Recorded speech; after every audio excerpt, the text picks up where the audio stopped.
Hello viewers, welcome back to Aadya media. నేను మీ ప్రియా. ఈరోజు మనతో ట్రెండింగ్ న్యూస్ డిస్కస్ చేయడానికి దాసరి విజ్ఞాన్ గారు ఉన్నారు, సినీ క్రిటిక్. ఆయనతో మాట్లాడదాం. Hi sir. హాయ్. టైటానిక్ అనగానే మనకు గుర్తొచ్చేది Titanic movie and every night in my dreams ఆ సాంగ్. మునిగిపోయింది అనేది ఎంత విషాదంగా ఉందో, every night in my dreams అనే సాంగ్ అంత పీస్ ఆఫ్ మైండ్ని ఇస్తుందన్నమాట. సో ఏంటంటే ఆ టైటానిక్ మునిగిపోయి 111 ఏళ్ళైనా ఆ మిస్టరీని ఇప్పటి వరకు మనం చెప్పుకుంటూనే ఉన్నాం. ఆ టైటానిక్ షిప్ గురించి ఇంకా రీసెర్చ్ జరుగుతూనే ఉంది. రీసెంట్గా 5 వ్యక్తులు మినీ టైటాన్తో ఆ టైటానిక్ షిప్ మునిగిపోయినప్పుడు ఏవైతే కొన్ని శకనాలు ఉంటాయో వాటిని వెతకడానికి వెళ్ళి వాళ్ళు కూడా మునిగిపోయారనమాట. సో దీని గురించి మీకు ఏమైనా ఇన్ఫర్మేషన్ తెలుసా, ఏంటి ఎలా మునిగిపోయారని? టైటానిక్ దాని శిథిలాలు చూడడానికి అని చెప్పేసి ఓషన్ గేట్ వాళ్ళు ఒక టూర్ ప్లాన్ చేశారు. ఇంతకు ముందు కూడా యాక్చువల్గా 36 సార్లు మన జేమ్స్ కెమెరూన్ గారు వెళ్ళారు.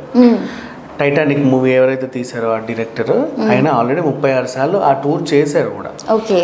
అదేంటి నేషనల్ జియోగ్రఫిక్ ఛానల్ వాళ్ళకి ఒక డాక్యుమెంటరీ రూపంలో తీయడానికి అని చెప్పేసి ఆయన చేశాడు. అన్నిసార్లు వెళ్ళాడు. అది నిజంగా సాహస యాత్ర, ఒక టైప్ ఆఫ్, అంటే సముద్ర గర్భం లోపల ప్రెషర్ ఆఫ్ వాటర్లో 3800 మీటర్లు లోపలికి ఎక్కడికో, అసలు అక్కడ చేరుకోవడం చాలా కష్టం అనమాట. అక్కడ టైటానిక్ అలా ఉంది. సో దాన్ని చూసి దాని చరిత్ర చెప్పడానికి అని చెప్పేసి ఆయన తీశాడు, సినిమా తీశాడు, ఆ తర్వాత డాక్యుమెంటరీ చేశాడు. ఇప్పటికీ ఆయన ఎన్నిసార్లు వెళ్ళినా కూడా అది ఒక సాహస యాత్ర అని చెప్పుకుంటూ ఉంటాడు. సో అలాంటిది దాన్ని ఈ ఓషన్ గేట్ సంస్థ ఇంతకు ముందు కూడా చాలామందిని తీసుకొచ్చింది. అయితే 1-2 సార్లు సాంకేతిక లోపం కూడా జరిగింది. 2018లో కూడా ఒకసారి ఇలా వెళ్ళినప్పుడు ఒక 2 గంటల తర్వాత కమ్యూనికేషన్ కోల్పోయింది. సో కమ్యూనికేషన్ కోల్పోయినప్పటికీ కూడా అది ఏదో రకంగా వాళ్ళు దాన్ని తీసుకురాగలిగారు. బట్ అప్పుడు చాలామంది సేఫ్. ఇంకా ఆ టైంలో అయితే ఒకనొక టైంలో 1978 టైంలో ఇట్లాగే ఒకసారి జరిగితే వాళ్ళని రెస్క్యూ ఆపరేషన్ చేసి ఏదోలాగా తీసుకొచ్చారు. వీళ్ళ రెస్క్యూ ఆపరేషన్కి వాళ్ళని కాపాడినప్పుడు ఇంకా 12 నిమిషాలకు సరిపడా ఆక్సిజన్ మాత్రమే ఉంది దాంట్లో. అంటే ఒక్క 5 నిమిషాలు లేట్ అయినా వాళ్ళందరి ప్రాణాలు పోయేవి. ఆ టైప్లో 12 నిమిషాల ఆక్సిజన్ ఉన్నప్పుడు వాళ్ళు తీసుకొచ్చారు. బట్ ఇప్పుడు ఈ సబ్మెర్సిబుల్ విషయానికి వస్తే, సబ్మెరీన్ అంటే పెద్దది, అది మనం యుద్ధ నౌకలకు వాడతారు. సబ్మెర్సిబుల్ ఇది మనకి ఒక ట్రక్ అంతా ఉంటుంది. ఇంకా చెప్పాలంటే అంత పెద్ద సబ్మెరీన్లే ఆ మహాసముద్రంలో అసలు కనబడి చావో. ఇది ఇంతే ఓ ట్రక్కు మహా అయితే. ఇది ఏం కనబడుతుంది, ఎక్కడ ఎత్తుకుతారు? అంత పెద్ద టైటానికే కనబడటం కష్టం నిజంగా చెప్పాలంటే. సముద్రంలో పెద్ద ఓడలు ఉన్నప్పటికి కూడా దూరం చూసి అసలు ఉందా లేదా అనిపిస్తుంది. అలాంటిది ఇంత చిన్న ఈకంత. దాంట్లో వీళ్ళు ఏం చేశారు, సాహసయాత్రకి వెళ్ళారు. ఫస్ట్ దీంట్లో వెళ్ళిన 5గురిలో షహజాదా దావూద్ అండ్ సులైమాన్ దావూద్, వీళ్ళు తండ్రి కొడుకులు, పాకిస్తానీలు. వీళ్ళు ఏంటంటే టెక్స్టైల్ ఇండస్ట్రీ అండ్ అలాగే దావూద్ వీళ్ళకి అంటే ఒక నాన్ ప్రాఫిట్ ఆర్గనైజేషన్ ఉండేది. మంచి ధనవంతులు ఒక విషయంగా చెప్పాలంటే. వీళ్ళు ఇక్కడే ఈస్ట్ లండన్లో సుర్బింటన్లో ఉండేవాళ్ళు. సో ఈ యాత్రకి యాక్చువల్గా చెప్పాలంటే ఈ 5 మెంబర్స్కి మనిషికి 2 కోట్లు అనుకోండి, 250 lakhs మన డాలర్స్, అంటే మనిషి 2 కోట్లు టికెట్. పొద్దున 9 గంటలకు బయలుదేరాలి, మధ్యాహ్నం 2 గంటలకి 3 గంటలకి రిటర్న్ వచ్చేయాలి యాక్చువల్గా చూపేసి. మొత్తం దానికి అంత నార్మల్ సీటింగ్సే ఉంటాయి, ఇంతే ఉంటుంది. వాష్రూమ్కి టాయిలెట్కి వెళ్ళాలని ఒక చిన్న కర్టన్, అంతవరకే. అన్ని చిన్న స్పేసెస్, అంతలోనే అన్ని పనులు చేసుకోవాలి. ముందు ఒక మిర్రర్ టైప్ ఉంటుంది, విండో, దాని నుంచి అందరికి చూడాలి ఆ టైటానిక్ దగ్గర నుంచి. చూసేసి ఆ ఎక్స్పీరియన్స్ అయ్యి వాళ్ళు బైక్ రావాలి. ఇది బేసిక్లీ బాగా ధనవంతులు చేశారు. ఇంతకుముందు ఎలాన్ మస్క్ కూడా స్పేస్ ఎక్స్ నుంచి చాలా మందిని అంతరిక్షానికి పంపి తీసుకొచ్చాడు. సో ఆ యాత్ర కూడా చాలా ఎక్స్పెన్సివ్. మోస్ట్లీ బాగా డబ్బున్న వాళ్ళే ఇలాంటి యాత్రలకు వెళ్తారు, అంటే వాళ్ళకి పీనట్స్ సింపుల్గా చెప్పాలంటే.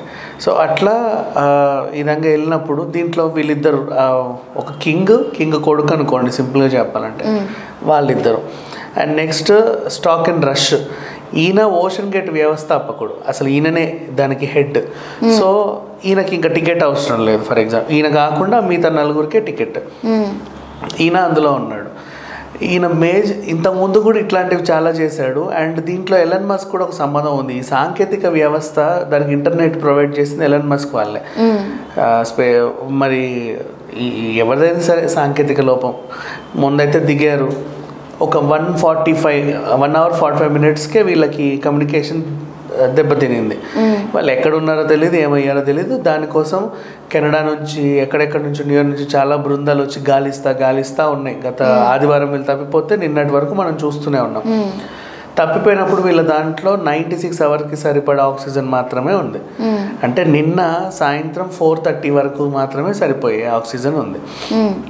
అయినప్పటికీ వాళ్ళు వెళ్ళారు. అండ్ ఇంకొక ఆయన హమీష్ హార్డింగ్, ఈయన కూడా మంచి ధనవంతుడు, బిలియనీర్. ఈయనకి కెమికల్ కంపెనీస్ చాలా ఉన్నాయి. అండ్ అలాగే మల్టిపుల్ బిజినెస్ చేస్తాడు, లైక్ ఇండస్ట్రియలిస్ట్ అనమాట. అండ్ ఈయన ఓషన్ గేట్ వ్యవస్థాపకుడు. అండ్ ఈయన అండ్ వీళ్ళంతా కలిసి ఇంకొక ఆయన పాల్ హెన్రీ. ఈయన ఎవరు అంటే నేవీ రిటైర్డ్. అంటే ఈయనకు అలవాటే, ఎప్పటి నుంచో సబ్మెరీన్లలో అన్నిట్లో బాగా జర్నీ చేసినటువంటి ఒక 73 ఏళ్ళ వృద్ధుడు, ఫుల్ ఎక్స్పీరియన్స్డ్, సముద్రం గురించి బాగా పట్టున్న మనిషి అనుకోవచ్చు ఆ జర్నీ గురించి. వీళ్ళందరూ యాక్చువల్గా ఈ సముద్రం గురించి పట్టున్న ఈ పాల్ హెన్రీ అండ్ అలాగే ఓషన్ గేట్ వ్యవస్థాపకుడు రష్తో పోలిస్తే మిగతా ముగ్గురికి ఏమీ తెలియదు. ఇంకా ఈయన ఉన్నాడు, సీనియర్ నేవీ ఆఫీసర్ ఉన్నాడు, పైగా మనతో పాటు ఓనరే వస్తున్నాడు, ఓషన్ గేట్ ఓనర్. సో ఎంత జాగ్రత్తలు తీసుకుంటారనే కదా వీళ్ళు నమ్మేసి మిగతా ముగ్గురు వెళ్ళారు. కాకపోతే ఇక్కడ మనకి ప్రాబ్లం ఏంటంటే తండ్రి కొడుకులు ఇద్దరు పోవడం కొంచెం బాధేసింది, అదొకటే ఉంది. సో వెళ్ళారు, రెస్క్యూ ఆపరేషన్ చేశారు, చాలా ప్రయత్నించారు. వాళ్ళకి ఎక్కడెక్కడి నుంచో శబ్దాలు వస్తున్నాయి, అయినప్పటికీ గ్రహించారు. ఇక లాస్ట్ నిన్న ఓవరాల్గా టైటానిక్ దగ్గరికి చేరుకున్న తర్వాత వీళ్ళకి అక్కడ శిథిలాలు పడడం కానీ చూశారు. అంటే వీళ్ళకి అర్థమైంది ఏంటంటే మధ్యలోనే ఈ సబ్మెర్సిబుల్ పేలిపోయింది. పేలిన తర్వాత దాని నుంచి కొన్ని ముక్కలు అక్కడ అట్లా పడ్డ తర్వాత వాటి శబ్దాలు అవి వీళ్ళు గ్రహించారు, ఏవో శబ్దాలు వస్తున్నాయని. అదే జరిగింది తప్పితే ఇంకేం లేదు. అంటే పేలిపోయింది. అంటే వీళ్ళు కమ్యూనికేషన్ ఎప్పుడైతే కట్ అయిందో నాకు తెలిసి ఆ 1 hour 45 minutesకి ఇది పేలిపోయింది. ఎలా పేలింది ఎందుకనేది మనకు తెలియదు. దాని సాంకేతిక లోపం లేదో వాళ్ళు సరిగ్గా దాన్ని మెయింటైన్ చేయలేదో, లేకపోతే ఒక సాహసయాత్ర ఇప్పుడు ఇది 5 ఏళ్లకో 6 ఏళ్లకో జరిగే యాత్ర అనమాట. 1-2 సార్లు అన్నీ చూసుకొని పంపించుకోవాలి. ముందు ఒక టెస్ట్ డ్రైవ్ ఎవరినైనా పంపించి తీసుకొచ్చి ఆ టెస్ట్ డ్రైవ్ కాస్త ఓకే అయితే నెక్స్ట్ వీళ్ళని పంపించుకోవాలి. కానీ వీళ్ళు ఓవర్ కాన్ఫిడెన్స్తో వెళ్ళిపోయారు, ఏం కాదులే అని చెప్పేసి. మనకి ఇంకోటి కూడా తెలుస్తుంది, చిన్న ఎగ్జిబిషన్స్లో కూడా ఆ రోలర్ కోస్టర్లు అవి అప్పుడప్పుడు పడిపోతూ ఉంటాయి. అంటే వాళ్ళు ఏంటంటే ఎప్పటి నుంచో ఉంది కదా అని అనుకుంటారు, కానీ సమ్ టైమ్స్ సాంకేతికంగా కొన్ని ప్రాబ్లమ్స్ వస్తూ ఉంటాయి. అవి రోజు చూసుకోవాలి ప్రతిసారి. ఏముందిలే మేము నడిపిస్తామన్నట్టుగా వేసేస్తారు, కానీ అది చాలా ప్రమాదాలు అవుతాయి. ఆ రోలర్ కోస్టర్ అక్కడి నుంచి పడ్డోళ్ళే ప్రాణాలతో మిగలరు. అలాంటిది సముద్రంలో పేలిపోయింది. ఆ ప్రెషరు అదంతా కొన్నిసార్లు అనిపిస్తుంది. ఇప్పుడు జేమ్స్ కెమెరూన్ చెప్పాడు అనమాట ఒక ఇంటర్వ్యూలో, అంత లోతుకి వెళ్ళినప్పుడు నాకు కొన్నిసార్లు అనిపించి అసలు ఈ ప్రపంచంలో నేను ఒక్కడనే ఉన్నానా, ఇంకెవరు లేరా అక్కడ. అంటే మనం అరిసినా గీపెట్టినా మనం కాపాడడానికి ఎవరు ఉంటారు. ఆ టైప్ ఆఫ్ అంత పెద్ద మహాసముద్రం. వీళ్ళకి ఆ సాహసయాత్ర చేయాలని ఎందుకు అనిపించిందో తెలియదు, అక్కడికి వెళ్ళాలని అనిపించిందో తెలియదు. సింపుల్ అంటే చావుని 2 కోట్లు పెట్టి కొనుక్కొని వెళ్ళారు, అదే కదా సింపుల్గా చెప్పాలంటే. ఇప్పుడు వీళ్ళు టైటానిక్ చూడడానికి వీళ్ళు వెళ్ళారు, రేపటి రోజు ఈ శిథిలాలు చూడడానికి ఇంకొకరు వెళ్తారు. మరి అదే కదా, ఇప్పుడు 111 ఏళ్ళ చరిత్ర ఉన్నదాన్ని చూడడానికి వీళ్ళు వెళ్తే ఇప్పుడు వీళ్ళే ఒక చరిత్ర అయిపోయారు. మహామహులు, మళ్ళీ అప్పర కుబేరులు. అండ్ ఈ యాత్ర ఎవరైతే ప్రారంభించారో దాని ఓనరు. సో ఇంతమంది ఉండేసరికి ఇది చాలామంది ఇప్పుడు నేర్చుకునేది అంటే ఒకటి అయితే కానీ అందరికీ తెలియదు కదా ఎప్పుడైనా సరే.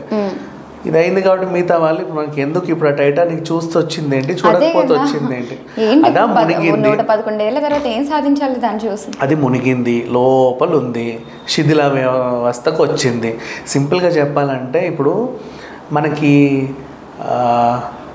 ఎప్పుడో 1800లో ఉన్నప్పటికీ అప్పట్లో పోయిన ఒక పురాతన బస్సు ఎక్కడన్నా పెడితే దాన్ని చూడడానికి వస్తారు జనాలు, అది మనకు తెలిసిందే.